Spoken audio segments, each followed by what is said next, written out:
Good morning students. आज हम मनोविज्ञान का शिक्षा के सिद्धांत तथा व्यवहार पर प्रभाव के बारे में पढ़ेंगे। इससे पहले हमने पढ़ा था शिक्षण और अधिगम प्रक्रिया में मनोविज्ञान का योगदान, मतलब बच्चे को सिखाने में और बच्चे को सीखने में, इन दोनों में जो मनोविज्ञान क्या काम आता है। और जो बच्चे में जो आंतरिक क्रियाएं हैं या सीखने की रुचि उत्पन्न करना है, नवीन ज्ञान सिखाना है, कौशल ग्रहण करने के लिए उसको तैयार करना है और उसके व्यवहार में परिवर्तन करने के लिए शिक्षक क्या कर सकता है। और उन तीनों के चरों को हमने पढ़ा। प्रथम चर था शिक्षक, दूसरा चर था मध्यस्थ चर था पाठ्यक्रम, और तीसरा चर था शिक्षणकर्ता मतलब छात्र। मतलब इन तीनों के बीच में जो प्रक्रिया होती है वो शिक्षण के तीन पक्ष होते हैं, शिक्षक, छात्र और पाठ्यक्रम। और आज हम पढ़ेंगे कि व्यवहार पर मनोविज्ञान शिक्षा का क्या प्रभाव पड़ता है। तो मनोविज्ञान है वो आज के युग में न केवल विद्या के विकास में योगदान दे रहा है, अपितु मानव के जीवन के अनेक क्षेत्रों में विषम समस्याओं को हल करने में योगदान दे रहा है। मतलब जो मनोविज्ञान है वो केवल शिक्षण प्रक्रिया में ही काम नहीं आता, शिक्षण के अलावा बच्चे का जो सामाजिक विकास है, मानसिक विकास है, इन चीज़ों में भी मनोविज्ञान का बहुत बड़ा योगदान है। और जीवन के हर क्षेत्र में सीखने की प्रक्रिया में इसका योगदान विशेष है। अधिगम या सीखना मानव की आधारभूत प्रक्रिया है। मतलब ये एक ऐसी प्रक्रिया है, सीखना है वो बच्चा जन्म से लेकर मृत्यु तक करता है। कहीं भी हो, किसी भी एरिया में वो हो, उसको कुछ ना कुछ सीखने के लिए मिलता है। इसके माध्यम से यह व्यवहार सीखता है, समायोजन करना सीखता है, परिस्थितियों के अनुसार वह अपना व्यवहार संशोधित करता है तथा व्यवहार के नए स्वरूप को अपनाता है। G.L. एंडरसन ने अधिगम के लिए क्या कहा था कि वैज्ञानिक रूप में मनोवैज्ञानिक उन परिस्थितियों में सत्यापन योग्य, स्पष्ट, विस्तृत तथ्य चाहता है जिसमें अधिगम की क्रिया संपन्न होती है, संग्रहित तथ्यों की व्याख्या करता है और सामान्यीकरण नियमीकरण में संगठित करता है। ये अधिगम की वैज्ञानिक व्याख्या बन जाते हैं। और इसी प्रकार शिक्षक भी अधिगम को निर्देशित करना चाहता है, क्योंकि इससे उसके शैक्षिक प्रयोजन सिद्ध होते हैं। सबसे पहले हम देखते हैं सीखना बौद्धिक तथा तथ्यात्मक दक्षता है। अधिगम की प्रक्रिया छात्र के व्यवहार में बौद्धिक तथा तथ्यात्मक परिवर्तन द्वारा प्रकट होती है। सभी प्रकार के परिवर्तनशील परिस्थितियों में छात्र प्राप्त तथा सीखे विज्ञान का बुद्धिमत्तापूर्ण विनियोग करता है और इससे उसकी गत्यात्मकता का पता चलता है। मतलब बच्चे ने जो सीखा है उसका यूज वो जीवन में करता है, जिससे हमें पता चलता है कि उसने क्या सीखा है और उसके सीखने का उसकी लाइफ में क्या प्रभाव पड़ा है। उसके बाद हम देखते हैं शिक्षण सीखना गुण, दोष और विवेचन करता है। किसी भी छात्र ने किसी क्रिया के गुण या दोषों को किस सीमा तक समझा है और उसके निराकरण के लिए उसने क्या उपाय समझे हैं। गुण दोष विवेचन में छात्र के विवेक को जागृत करता है, जो सीखने की एक विशेषता है। उसके बाद हम देखते हैं सीखने के तत्व। अनेक प्रकार के तत्व होते हैं। कौन कौन से होते हैं? अधिगम सामग्री होती है, अधिगम सामग्री के प्रति अनुक्रिया होती है और अधिगम की प्रक्रिया होती है। मतलब बच्चे को सिखाने के लिए हम अधिगम के लिए कौन सी सामग्री का यूज कर रहे हैं और उसके प्रति उसकी प्रतिक्रिया क्या है, और अधिगम की प्रक्रिया में हम उसको कैसे यूज कर रहे हैं। इन तत्वों का मापन करने के लिए परिस्थितियों के अनुसार प्रशिक्षण अपनाए जाते हैं। उसके बाद है सीखना अध्ययन की विधि। अधिगम की क्रिया का अध्ययन करने के लिए दो विधियां अपनाई जाती हैं, अनिर्धारित लाभ, निर्धारित लाभ। अनिर्धारित लाभ विधि में निश्चित समयावधि के कार्य की जानकारी मिलती है, जबकि निर्धारित लाभ में व्यक्ति या समूह की समय समय पर बार बार प्रगति का आकलन किया जाता है। मतलब बच्चे ने कितने टाइम में कितना सीखा है, क्या सीखा है। अधिगम की परिभाषाएं और प्रकृति हम देखते हैं कि अधिगम चीज़ क्या होती है। सीखने की क्रिया ही विकास का महत्व बताती है। जो बालक के किसी क्रिया को जितना शीघ्र सीखता है उसका विकास उतना ही शीघ्र माना जाता है। तो उससे सबसे पहले हम डेफिनेशन पढ़ते हैं। जो सबसे फेमस डेफिनेशन है वो है जेपी गिलफोर्ड की और क्रो एंड क्रो की। तो हम पढ़ते हैं जेपी गिलफोर्ड की डेफिनेशन पढ़ते हैं। व्यवहार के कारण व्यवहार में परिवर्तन ही अधिगम है। मतलब हम जैसा व्यवहार कर रहे हैं बच्चा उसको देख के सीखता है। तो हमने कैसे किया, अपने व्यवहार के द्वारा उसके व्यवहार में परिवर्तन किया, तो वो एक क्या है, अधिगम है। ये जेपी गिलफोर्ड ने कहा था। उसके बाद उदयपारिक, अधिगम वह प्रक्रिया है जिसके द्वारा प्राणी किसी परिस्थिति में प्रतिक्रिया के कारण एक नए प्रकार के व्यवहार को ग्रहण करता है, जो कि किसी सीमा तक प्राणी के सामान्य व्यवहार को बाध्य एवं प्रभावित करता है। मतलब जो सामाजिक परिस्थिति में जो व्यवहार कर रहा है उसके द्वारा व्यवहार ग्रहण करना। मतलब अगर आज हमने कोई प्रतिक्रिया की है, अगर उसका गलत प्रभाव पड़ता है तो हम उस प्रतिक्रिया को छोड़ देते हैं, दूसरी प्रक्रिया अपना लेते हैं। तो हमने क्या किया, हमने करके सीखा। उसके बाद है चार्ल्स ई स्किनर ने क्या कहा था, व्यवहार के अर्जन में उन्नति की प्रक्रिया को ही अधिगम कहते हैं। मतलब आज हमने जो सीखा है अगर उसमें उन्नति हो रही है तो उसे हम कहते हैं अधिगम। उसके बाद गेट्स या अन्य, प्रशिक्षण और अनुभव के द्वारा व्यवहार में होने वाले परिवर्तन को अधिगम कहते हैं। मतलब जो शिक्षक है वो हमें प्रशिक्षण दे रहा है या हमने समाज में रहकर खुद अनुभव करके सीखा है, और उन दोनों के द्वारा ही हमारे व्यवहार में जो बदलाव आ रहा है उसको हम कहते हैं अधिगम। ये गेट्स ने कहा था। उसके बाद है कोल्विन, पहले से निर्मित व्यवहार में अनुभवों द्वारा हुए परिवर्तन को अधिगम कहते हैं। मतलब पहले हमने जो सीखा वो हमारी लाइफ में हमें काम आ रहा है, मतलब हमारा जो अनुभव है वो हमें काम आ रहा है, वो कोल्विन ने कहा था, वही अधिगम है। उसके बाद क्रो एंड क्रो ने कहा था, ज्ञान और अभिवृत्ति की प्राप्ति ही अधिगम है। मतलब हम ज्ञान प्राप्त करते हैं वो हमारा अधिगम है। उसके बाद हम देखते हैं कि सीखना क्या है और उसको जानना आवश्यक है, और विज्ञानों की धारणाएं हैं वो सीखने के विषय में किस प्रकार है। उसके बाद 7th डेफिनेशन है हिलगार्ड की, अधिगम वह प्रक्रिया है जिसके द्वारा कोई क्रिया आरंभ होती है या सामना की गई परिस्थिति के द्वारा परिवर्तित की जाती है, और इसके लिए आवश्यक है कि क्रिया के परिवर्तन की विशेषताओं, मूल प्रवृत्तियों की प्रक्रिया और परिपक्वता या प्राणी की अस्थायी अवस्थाओं के आधार पर उस प्रक्रिया को समझाया न जा सके। उसके बाद बढ़ते हैं R.S. वुडवर्थ, अधिगम कोई नया कार्य करने में निहित होता है बशर्ते नई क्रिया पुष्टि युक्त हो और कालांतर में की हुई क्रियाओं से प्रकट होती हो। इन परिभाषाओं पर को ध्यान से पढ़ने के बाद हमें कौन कौन से तथ्य मिलते हैं। सबसे पहला है अधिगम का अर्थ व्यवहार परिवर्तन है। मतलब बच्चे के व्यवहार में अगर परिवर्तन आ रहा है तो वो उसका अधिगम है। उसके बाद है अधिगम व्यवहार का संगठन है। मतलब बच्चे के पढ़ाई से रिलेटेड और उसके अलावा सामाजिक व्यवहार है, मानसिक है, तो उसमें कोई बदलाव आ रहा है तो वो सारा का सारा संगठन ही क्या है, अधिगम है। उसके बाद है अधिगम नवीन प्रक्रिया की पुष्टि है, और वास्तविक यह है कि व्यवहार परिवर्तन, व्यवहार संगठन तथा व्यवहार की पुष्टिकरण में कोई भी एक कारण अधिगम के लिए पूरी तरह से उत्तरदायी नहीं है। अधिगम का स्वरूप तभी निश्चित होता है जब सभी क्रियाएं पूर्णता प्राप्त करती हैं। अतः हमारे विचार में अधिगम की परिभाषा है वो इस प्रकार होनी चाहिए। अधिगम मानव की मूल प्रवृत्त्यात्मक व्यवहार में संशोधन है जिसका संचालन निश्चित आधार पर होता है, और उसकी पुष्टि है वो नवीन क्रियाओं के द्वारा होती है। उसके बाद क्या अधिगम अर्थपूर्ण हो, मतलब जो हमारी जो लर्निंग है क्या वो मीनिंगफुल होनी चाहिए। शिक्षा मनोविज्ञान का कक्षागत स्वरूप अपने में बहुत ही बड़ा दायित्व समेटे है, और अधिगम की जो क्रिया है उसकी आवश्यकता के कारण ही संपन्न होती है। मतलब अगर हमें सीखने की आवश्यकता है तभी हम सीखेंगे, तभी वो प्रक्रिया क्या होगी, पूर्ण होगी। परंतु कुछ प्रश्न ऐसे हैं जिनके कारण शिक्षा मनोविज्ञान अधिगम के अर्थ एवं प्रकृति के बदलते रूप से स्वयं एक प्रश्न चिन्ह बन गया है कि मानव व्यवहार का अध्ययन करना मनोविज्ञान का काम है, और मानव की शैक्षिक परिस्थितियों में व्यवहार परिवर्तन करने की क्रिया संपन्न होती है, और यही अधिगम की प्रक्रिया है। अधिगम में नवीन अर्थ उत्पन्न होते हों, सृजनात्मकता का विकास हो, सीखने की क्रिया में सौदेश्यता हो, इन सभी धारणाओं के कारण अधिगम की क्रिया को नए अर्थ प्रदान करने की आवश्यकता हो गई है। उसके बाद डेविड पी आशुबेल ने अधिगम की क्रिया में नवीन अर्थ की महत्ता प्रकट करते हुए कहा है कि सार्थक अधिगम में नवीन अर्थों को ग्रहण किया जाता है, और नवीन अर्थ सार्थक अधिगम का परिणाम होते हैं, और सीखने वाले में नवीन अर्थों का विकसित हो जाना ही सार्थक अधिगम की प्रक्रिया का संपन्न होना है। उसके बाद हम देखते हैं कि सार्थक क्रिया है वो प्रतीकात्मकता होती है।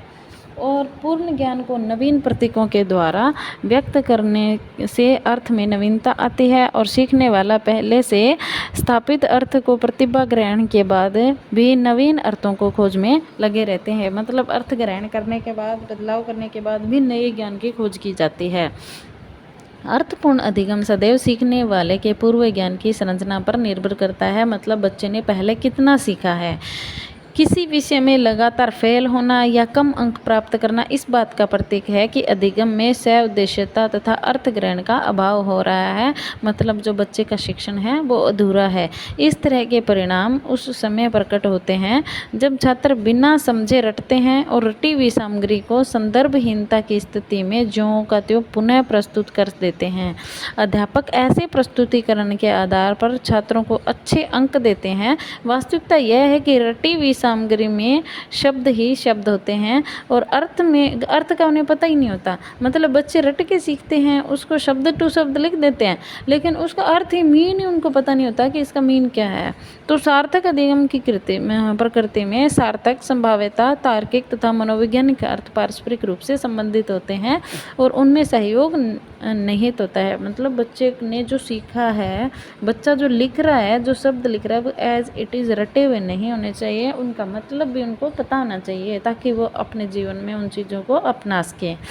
उसके बाद हम देखते हैं सार्थक, संभाव्य, सउद्देश्य और मनोवैज्ञानिक व्यवहार में पारस्परिक संबंध क्या होता है। सबसे पहले हम देखते हैं सार्थक अधिगम या अर्थ ग्रहण को संभाव्य अर्थपूर्ण सामग्री और सार्थक अधिगम स्थिति की आवश्यकता होती है। संभाव्य अर्थपूर्णता तार्किक सउद्देश्यता पर निर्भर करती है और मानव अनुभव तथा अधिगम के प्रभावों की सादृश्यता का प्रभाव पड़ता है और सीखने वाले के संज्ञानात्मक विचारों की संरचना द्वारा ऐसे संबंध विचारों की प्रस्तुति होती है।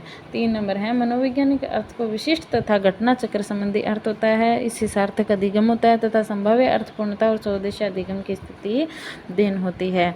इस अर्थ से स्पष्ट है कि शैक्षिक परिस्थितियों में अधिगम की समस्त प्रक्रिया अर्थपूर्ण व उद्देश्य होती है। अर्थ और अर्थपूर्ण अधिगम एक दूसरे से जुड़े हुए हैं और अपने आप में सार्थक हैं। यही कारण है कि क्रिया के अर्थ में सउद्देश्य अधिगम की प्रक्रिया निर्भर करते हैं और दी गई परिस्थितियों में पूर्ण सामग्री, अनुभविक परिस्थिति, तार्किकता, संज्ञानात्मक संरचना आदि का होना अत्यंत आवश्यक है। उसके बाद हम देखते हैं अधिगम की प्रकृति। मनुष्य जीवन में जो कुछ भी सीखता है उसके मूल में अनेक तत्व निहित होते हैं। इनमें महत्वपूर्ण है प्रकृति और अधिगम की प्रकृति मानव की प्रकृति पर निर्भर करती है। जैसी मानव की प्रकृति है, अधिगम की प्रकृति भी वैसी ही होनी चाहिए। अतः अधिगम की प्रकृति की ये विशेषताएं हैं। सबसे पहला है अधिगम मानव की प्रकृति पर आधारित है। मनुष्य की प्रकृति पर ही अधिगम की प्रकृति निर्भर करती है। सरल मनुष्य सरल ढंग से सीखता है और जटिल मनुष्य के लिए जटिल समस्याओं तथा उनके समाधान की आवश्यकता अनुभव होती है। उसके बाद है अधिगम में प्रतिस्थापन संबंध होते हैं। अधिगम की यह प्रकृति है कि मानव स्वभाव पर निर्भर करती है।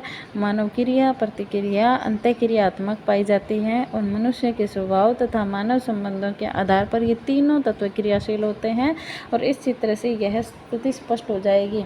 मतलब व्यक्ति है, सबसे पहले है व्यक्ति है और व्यक्ति के साथ वातावरण है वो सक्रिय है, उसका जो चारों तरफ का वातावरण सक्रिय है तो वो अच्छा सीखता है। उसके बाद व्यक्ति और वातावरण की प्रतिक्रिया, मतलब दोनों के बीच में प्रतिक्रिया का काम चलता है और उसके बाद व्यक्ति और वातावरण की अंतःक्रिया होती है, मतलब उसका इंटरेक्शन होता है, उसको सीखने को मिलता है। उसके बाद है अधिगम में सउद्देश्यता होती है, मतलब सीखने का कोई ना कोई उद्देश्य होता है। अधिगम की क्रिया का आधार सउद्देश्यता है। व्यक्ति उसी कार्य को सीखता है जिससे उसका हित साधन होता है और वह सीखने में इसी उद्देश्य तथा अर्थपूर्णता के अनुसार सीख लेता है तथा क्रिया का संपादन करता है। उसके बाद है अधिगम में प्रभावपूर्णता पाई जाती है। अधिगम की क्रिया प्रभावपूर्ण होती है और व्यक्ति जिस कार्य को सीखना चाहता है वह उस क्रिया के पूर्व अनुभव को प्रभावित करके उसमें संशोधन करता है। उसके बाद है अधिगम की संरचना।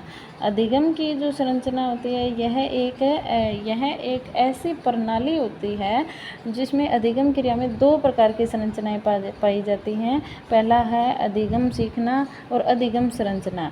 अनुभवों तथा प्रयोगों ने सिद्ध किया कि हम उस कार्य को अच्छी तरह सीखते हैं जिससे मिलते जुलते कार्य प्रणाली हमारा अभ्यास है और अधिगम अंतरण सीखने की एक अनिवार्य प्रकृति है।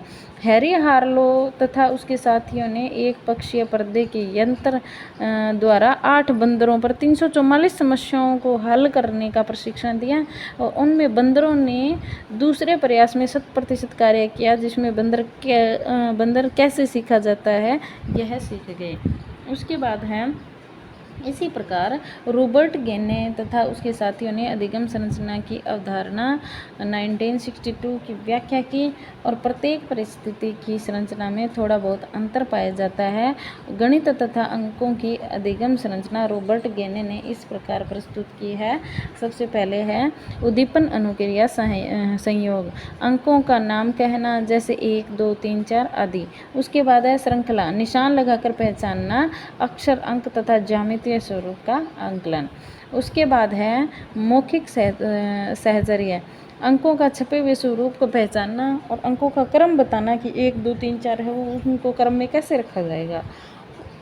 उसके बाद 4th पॉइंट है बहुल विभेद, किसी वस्तु में 1 या 2 का अंतर करना, 1 से 9 में मुद्रित अंकों में भेद और वस्तु में समानता तथा भिन्नता की पहचान करना। उसके बाद है अधिगम की योग्यताएं।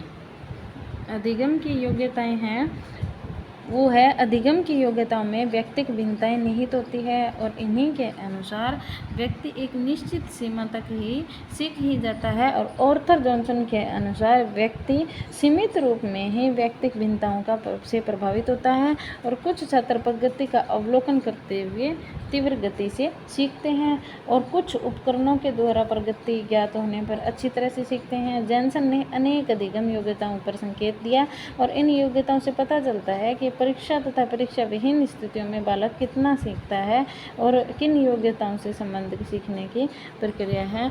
मतलब बच्चा, एक तो बच्चे की परीक्षा होती है तो वह कितना सीखता है और बच्चे की परीक्षा नहीं ली जाए तो वह कैसे सीखता है। मतलब दोनों चीज़ों में बहुत अंतर होता है। अगर परीक्षा हो तो बच्चा उस चीज़ को रुचि से सीखता है, अगर उसकी परीक्षा नहीं ली जाए तो वह उसमें इंटरेस्ट नहीं रखेगा। उसके बाद 7th पॉइंट है अधिगम शैली। प्रत्येक व्यक्ति जिस कार्य को सीखता है उसकी शैली अलग अलग होती है। ये शैलियाँ 2 प्रकार की होती है, संवेगात्मक प्रवाह और चयन कौशल। संबोधात्मक प्रवाह व्यक्ति की हल्क विशिष्टता रहती है और जिसमें शीघ्र तथा विलंब भी निहित है, जो व्यक्तिक भिन्नता की ओर संकेत करते हैं। जेरोम ब्रूनर ने प्रत्ययों को सीखने के अनेक ढंग बताए हैं जिनमें उपयुक्त चुनाव करना पड़ता है। स्वउद्देश्य उद्दिगम के प्रकार, मतलब उद्देश्य के साथ सीखते हैं तो उसके कौन कौन से प्रकार हैं। सबसे पहला है प्रतिनिध्यात्मक अधिगम। प्रतिनिध्यात्मक अधिगम होता है उसमें स्वउद्देश्य अधिगम जिस पर अन्य सभी प्रकार के अधिगम निर्भर करते हैं और प्रतिनिध्यात्मक होता है ऐसे अधिगम में प्रतीकों के द्वारा अर्थ तथा प्रतिनिधित्व किया जाता है। उदाहरणार्थ बालक को हम कुत्ता शब्द सिखाते हैं तो कुत्ता शब्द की ध्वनि है वो कुत्ते के अभाव में निरर्थक है। कुत्ता एक प्रतीक है और वह अन्य शब्द द्वारा प्रस्तुत नहीं किया जा सकता। बालक के शब्द भंडार तथा अनुभव के द्वारा प्रतिनिध्यात्मक अधिगम संपन्न होता है। उसके बाद है प्रस्तावित अधिगम। इस प्रकार के स्वउद्देश्य अधिगम में नवीन विचार तथा धारणाओं को अनेक माध्यमों द्वारा प्रस्तुत किया जाता है। साहित्य, विज्ञान और सामाजिक घटनाओं के अध्ययन में अध्ययन प्रक्रिया क्रियाशील रहती है। उसके बाद हम देखते हैं अवधारणात्मक अधिगम। स्वउद्देश्य अधिगम में अवधारणात्मक अधिगम महत्वपूर्ण है और यह अधिगम अन्य प्रकार के अधिगम स्वरूपों से संशोधित है। शिक्षण प्रक्रिया का उद्देश्य है अवधारणात्मक, उसको भी विषय तथा वस्तु की अवधारणा की प्रतिमा की स्थापना ही उसका उद्देश्य है। उसके बाद हम 4th पॉइंट पढ़ते हैं तार्किक तथा मनोवैज्ञानिक अधिगम। मनोवैज्ञानिक अधिगम संभाव्य सौदेश्य अधिगम प्रक्रिया की ही देन है और वास्तविक घटकों तथा तथ्यों से उत्पन्न होती है। इसी प्रकार प्रगत स्वरूप तार्किक अधिगम है। इसमें अवधारणा तक पहुंचने के लिए अनेक पदों का अनुकरण करना पड़ता है और सीखने वाले की संज्ञानात्मकता संरचना पर ही इस प्रकार से उद्देश्य अधिगम निर्भर करता है। मतलब सीखने वाले की उसमें रुचि कितनी है और संज्ञानात्मक संरचना क्या है। यूँ तो हम कह सकते हैं कि अधिगम के अर्थ और प्रकृति में अवधारणात्मक तथा व्याख्यात्मक अंतर आ गया है, लेकिन सच तो यह है कि अधिगम की पुरानी व्याख्याओं में व्यवहार के दोनों पक्षों सीखने वाला और सिखाने वाला की स्थिति में व्याख्यात्मक अंतर आ गया है। अध्यापक को नवीन ज्ञान देना है और इस कार्य के लिए उसी छात्रों के व्यवहार में पदार्पण करना है। यूँ तो यह एक शिक्षण है, तो दूसरी तरफ अधिगम। दोनों पृथक नहीं, एक दूसरे के पूरक है। मतलब जो शिक्षक सिखाता है वो शिक्षण होता है और जो बच्चा सीखता है वो अधिगम होता है। दोनों ही एक दूसरे के क्या होते हैं, पूरक होते हैं। और शिक्षण का कार्य है वो अर्थपूर्ण होना चाहिए और उसमें सउद्देश्यता पाई जाती है। मतलब उसका कोई ना कोई उद्देश्य होता है जो मानव व्यवहार के निर्धारण का महत्वपूर्ण अंग है। मतलब अधिगम है वो मानव के व्यवहार का बहुत ही महत्वपूर्ण अंग होता है।